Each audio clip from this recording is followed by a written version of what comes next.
James, thank you. Joining me now, the former ambassador for special political affairs at the UN, Ambassador Stuart Holliday. Ambassador, good of you to join us, sir. Thank you. Good afternoon. You just heard James Rosen there talking about this political dance that's just begun now. I mean, what are the odds of us actually striking a deal? If we take this whole object or this possibility of striking Syria off the table, then Secretary Kerry has very little to negotiate with.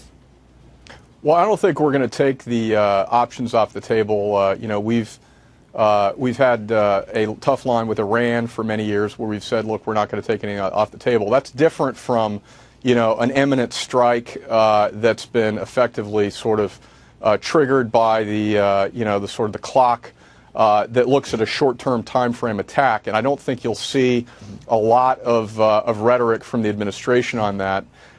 It looks like a deal that's in the interests of both parties to get a deal, but it's going to come down to a couple of things.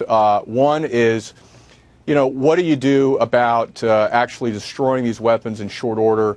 We're not going to take a 30-day time frame for a report to come into the UN. There has to be immediate action. And the second thing is, really, what happens to the people who perpetrated this? The Russians and the United States all agree that chemical attack took place. But we still maintain it was the Assad regime, and they are pointing to the rebels. Right. And Ambassador, what do you make of the behavior you see John Kerry's counterpart there on the screen? What do you make of that? You combine that with Vladimir Putin's op-ed in the New York Times and the counterpart to John Kerry not saying anything, kind of making fun of John Kerry for making a long political statement. Does it seem to you that Russia believes that they really are kind of controlling the tempo here? Well, I worked with Sergei Lavrov at the United Nations, and this is his personality. I mean, he is a character. He is theatrical.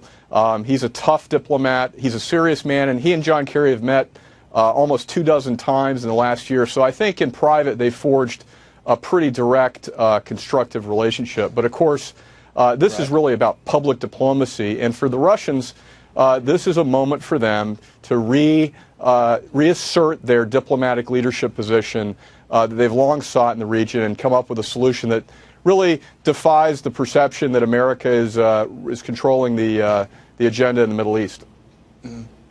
It's interesting because last hour I heard Oliver North say that he believes that we have handed all the credibility to the Russian President Vladimir Putin.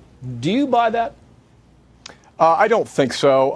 I think people know that the Russian regime is the patron of Assad in Syria.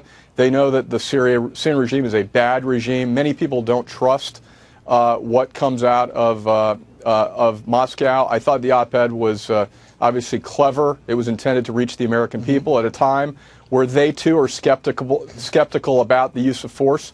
But I think that this is really, again, their attempt to just reassert themselves, and they view this as effectively a major rivalry with the United States in the Middle East. They lost on Libya, they lost on Iraq, and Syria is their last card.